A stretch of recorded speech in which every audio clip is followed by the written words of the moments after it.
아직도 내 머릿속에 생생한 기억으로 남아있다. 그날 그 집에서 목격한 그것을.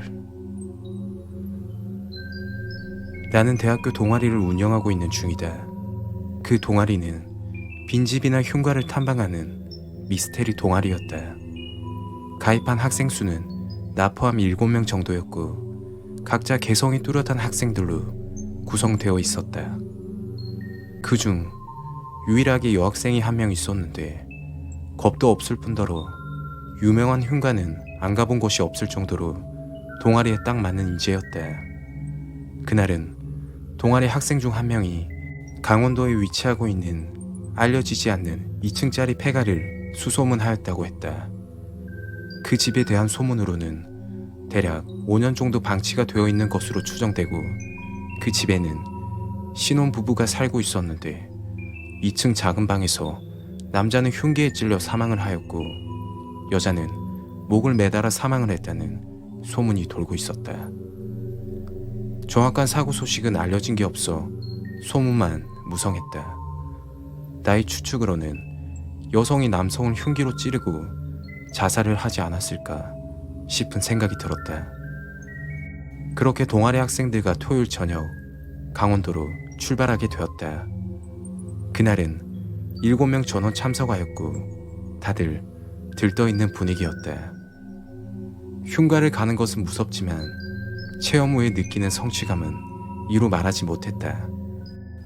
그리고 야식으로 고기 파티를 할 생각이었기에 다들 기대가 컸다.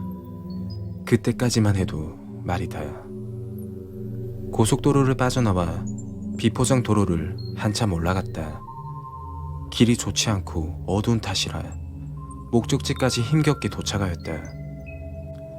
사진으로 볼 때는 평범한 2층 별장으로 보였는데 들어갈 엄두조차 나지 않는 의심스러운 분위기였다. 시간은 새벽 1시.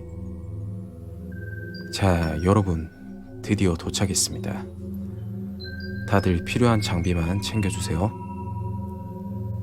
필요한 장비라고 해봐야 랜턴 또는 호루라기, 본인이 필요하다고 생각되는 물건이었다. 그렇게 각자 장비를 챙기고 잠시 대기했다. 새벽 2시에서 3시 사이가 심령이 나타날 확률이 높은 시간이기 때문에. 여러분, 들어가시죠. 일렬로 걸으며 천천히 폐가로 향했다. 현관문은 일반 도어락이었는데 배터리가 없어서인지 아니면 고장난 탓인지 쉽게 열렸다. 들어가자마자 오래된 곰팡이 냄새가 진동했고 사방에 거미줄이 가득했다. 그리고 발걸음을 옮길 때마다 삐그덕 되는 소리가 났다. 아마도 거실 바닥이 나무로 되어 삭은 탓인 것 같다. 1층은 별다를 것이 없었다. 그냥 방치되어 있는 오래된 빈집, 그게 다였고 우리는 2층으로 향했다. 소문이 무성한 곳은 2층 작은 방이라 기대감이 차올랐다. 2층에는 2개의 방이 있었고 한 방은 서재로 활용되던 방으로 보였다. 그리고 마지막으로 소문이 무성한 작은 방만 남게 되었다. 기대를 하며 문고리를 잡아 돌렸다. 그런데 문이 잠겨 있었다. 그때 동아리에서 없어서는 안 될 존재, 자칭 문딱이라고 불리는 어떤 문이든 신기하게 여는 그가 앞장섰다. 그는 주머니에서 핀셋을 여러 개 꺼내어 연결하더니 문고리 틈 사이로 집어넣었다. 그러자 딸깍 소리와 함께 잠긴 문이 열렸다. 나는 말 대신 엄지를 치켜 세워 칭찬을 아끼지 않았다. 그렇게 작은 방 문을 열었다. 그 방에는 옷장과 책상이 있는 단조로운 방이었다. 다른 방과 차이점이 있다면 바닥에 검붉은 액체가 굳어 있다는 점. 소문이 사실인 듯 피가 말라서 검게 변한 흔적들이 보였다. 그 외에 특별한 건 보이지 않았다. 그때 후배 한 명이 재미있는 제안을 했다. 선배, 우리 가위바위보 지는 사람 이 방에서 1시간 동안 혼자 있는 거 어때요? 다들 동의하는 분위기였고 특별한 것도 없는 집이라 나도 동의를 했다. 그때 멈췄어야 했다.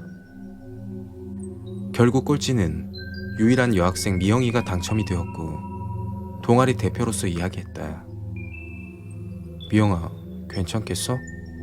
안 내키면 안 해도 돼. 미영이는 걱정 말라며 스스로 방문을 닫아버렸다. 그렇게 우리는 폐가 밖으로 나왔고 고기 파티를 준비하기 시작했다. 지금부터 준비를 해야 미영이가 나오는 시간에 맞춰 먹을 수가 있으니까. 시계를 보며 이야기했다. 얘들아, 미영이가 2시 반쯤 들어갔으니 3시 반에 데리러 가면 되겠지? 에이 선배, 무서우면 알아서 나오겠죠. 미영이가 걱정이 되긴 했지만 워낙 겁이 없고 유명한 흉가는 다 가본지라 이런 폐가 정도는 우습게 생각할 거라 생각이 들었다. 고기 파티 준비를 끝내고 나니 미영이가 들어간 지 벌써 1시간이 다 되어가고 있었다. 얘들아, 미영이 데리러 누가 갈래? 숯을 피우고 있던 태식이가 손을 들었다. 선배, 제가 갔다 올게요. 말이 없고 조용한 성격에 묵묵히 할 일 다하는 성실한 후배였다. 그래, 얼른 데리고 와. 배고프다. 그렇게 태식이는 폐가로 들어갔다. 얼마간 시간이 흘렀지만 태식이와 미영이는 나오지 않았다. 둘이 폐가 안에서 썸 타고 있나? 아무리 기다려도 나오지 않자 답답한 나머지 직접 폐가로 들어가게 되었다. 집 안에 들어서자 아까 맡아보지 못한 이상한 냄새가 났다. 대수롭지 않게 생각하고 2층으로 올라가 작은 방 문을 열었다. 그 광경을 보고 할 말을 잃고 내 몸은 얼어붙었다. 태식이는 바닥에 피를 흘리며 쓰러져 있고 미영이는 목을 매달아 사망한 상태였다. 그 끔찍한 장면에 유독 내 눈에 기억이 남았던 건 미영이었다. 뱀처럼 혀가 길게 나와 있고 눈을 뜬 상태로 죽어 있었다. 더 소름이 돋았던 사실은 미영이의 눈동자였다. 눈을 감지 못하고 사망한 상태였는데 어딘가를 보고 있는 초점이었다. 나는 그리로 천천히 고개를 돌렸다.